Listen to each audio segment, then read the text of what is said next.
Delhi high court के जज के घर से नोटों का भंडार मिलता है। दिल्ली हाईकोर्ट के जज जस्टिस यशवंत वर्मा के सरकारी बंगले में आग लगती है।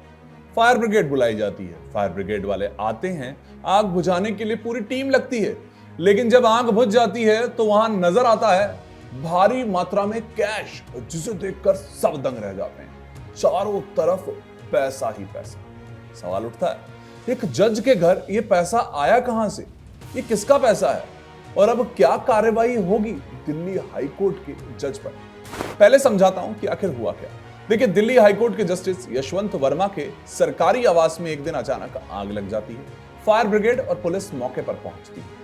आग बुझाने के बाद जब जांच होती है तो बंगले के अंदर लाखों करोड़ों रुपए का कैश मिलता है। खुलासा होता है। खुलासे के बाद मामला सुप्रीम कोर्ट के चीफ जस्टिस तक पहुंचता है और कॉलेजियम की इस वक्त बैठक भी बुलाई जाती है।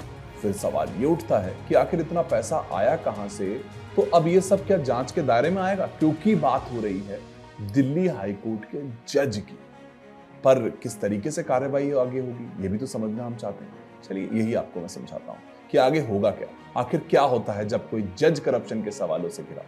सुप्रीम कोर्ट कॉलेजियम ने दिल्ली हाईकोर्ट में जस्टिस जो यशवंत वर्मा हैं उनका तबादला हाईकोर्ट में करने की सिफारिश की। यानी सूत्रों के मुताबिक अभी तक जो हमें पता चला है, कॉलेजियम की आईसीआई बैठक में कई जजों ने यह भी कहा कि सिर्फ तबादला करके इस मामले को खत्म नहीं किया जा सकता। पैसा मिला, बड़ी मात्रा में मिला, किसका है नहीं पता, दिल्ली के हाईकोर्ट के जज हैं, उसके बाद भी उनका सिर्फ ट्रांसफर हुआ है। ये अब तक की जानकारी हम आपको दे। अब देखिए, सूत्रों ने हमारे बताया कि इस बैठक में बहुत से वकील बोले कि जनता की जो इस वक्त जनता का न्यायपालिका पे भरोसा है वो कम हो सकता है। तो कुछ लोग चाहते हैं कि जस्टिस वर्मा को इस्तीफा दे देना चाहिए। लेकिन अभी तक जो कुछ हुआ है वो सिर्फ ये हुआ है कि यहाँ पर ट्रांसफर किया गया। तो अब यहाँ पर यह भी समझना होगा कि जजों पर कार्रवाई होती कैसे है अगर ऐसा कुछ हो रहा है। आम आदमी पे तो बहुत कानून है, जजों के लिए भी तो कानून है, जजों के लिए भी रूल है। तो देखिए, सबसे पहले संवैधानिक न्यायालय के जजों पर भ्रष्टाचार के आरोपों की जांच के लिए सुप्रीम कोर्ट ने 1999 में एक इंटरनल प्रक्रिया बना ली। उसी के बारे में बताता हूं। देखिए, सीजीआई जो है यानी कि वो चीफ जस्टिस ऑफ इंडिया आरोपित जज से जवाब मांगते हैं। जवाब मांगा जाता है। अगर जवाब संतोषजनक नहीं मिलता है तो जांच के लिए कमेटी बनाई जाती है। इस कमेटी में सुप्रीम कोर्ट के एक जज और हाई कोर्ट के 2 मुख्य जज शामिल होते हैं। अगर आरोप सही पाए गए तो राष्ट्रपति के पास जज को हटाने की सिफारिश की जा सकती है, सीधा सीजीआई की तरफ से। तो क्या किसी जज को हटाया जा सकता है इस तरीके से? कानून क्या कहता है? भारत में किसी भी उच्च न्यायालय या फिर सर्वोच्च न्यायालय यानी कि हाई कोर्ट और सुप्रीम कोर्ट में अगर किसी जज को हटाना है, यह प्रक्रिया आसान नहीं होती। जज को हटाने की प्रक्रिया क्या होती है? उसमें यह होता है कि किसी भी हाई कोर्ट या सुप्रीम कोर्ट के जज को केवल 2 ही कारणों से हटा सकते हैं। पहला, असदाचार यानी कि मिसबिहेवियर यानी भ्रष्टाचार, पक्षपातपूर्ण फैसले, अनुचित आचरण अगर आपको न्याय इस वक्त नजर आता है तो आप इसको इस एक श्रेणी में ला सकते हैं कि इनको हटाना चाहिए। दूसरा जो इस वक्त अयोग्यता यानी कि इनकैपेसिटी यानी मानसिक रूप से कोई जज या फिर शारीरिक रूप से अपने कर्तव्यों को निभाने में असमर्थ है, करप्शन इसका हिस्सा है ही नहीं।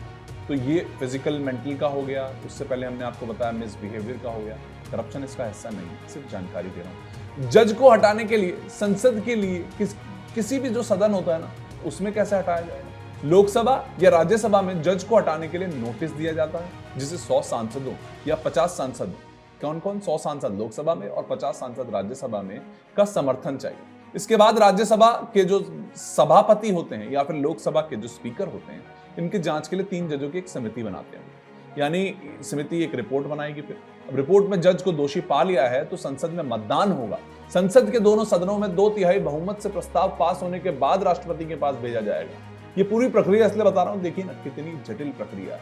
हाई कोर्ट के जज के घर पे बहुत बड़ी मात्रा में कैश मिलता है, लेकिन उनका सिर्फ ट्रांसफर हुआ है अब तक। और उसके बाद अब जो प्रक्रिया है वो कितनी जटिल है मैंने आपको बताया। तो क्या जज को सिर्फ ट्रांसफर ही किया जा सकता है? ये भी तो सवाल है। इसका जवाब भी है हाँ, अगर जज के खिलाफ आरोप गंभीर हैं लेकिन महाभियोग प्रक्रिया शुरू नहीं की है यानी कि संसद में नहीं पहुंचा है, तो सुप्रीम कोर्ट कॉलेजियम ट्रांसफर यानी कि स्थानांतरण कर सकता है।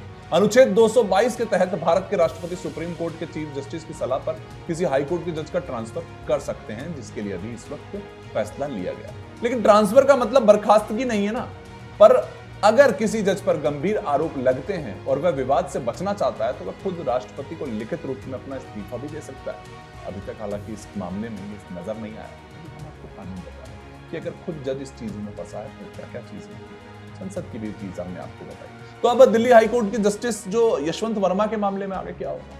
फिलहाल कॉलेजियम सिर्फ ट्रांसफर की बात कर रहा है, क्योंकि महाभियोग की प्रक्रिया लंबी और जटिल होती है।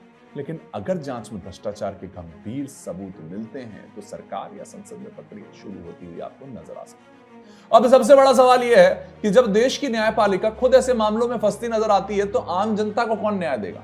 आम जनता को तो हमने ये जानकारी दे दी कि भाई जज फंस रहे हैं तो इस चीज जटिल प्रक्रिया है। आपको जब आम जनता कभी कभी फंस जाती है या फिर कोई ऐसा व्यक्ति है जिसके घर में इस तरीके की चीजें मिलती हैं, उसके लिए तो बहुत साफ साफ कानून है, लेकिन यहाँ पर जज के लिए बहुत जटिल इस वक्त देखिए कानून हमें नजर आ रहा है। तो क्या इन मामलों को गंभीरता से लेना चाहिए? इन मामलों में सख्त सजा होनी चाहिए? आपका क्या कहना है? आपकी क्या राय है? आप कमेंट बॉक्स में जरूर बताइए।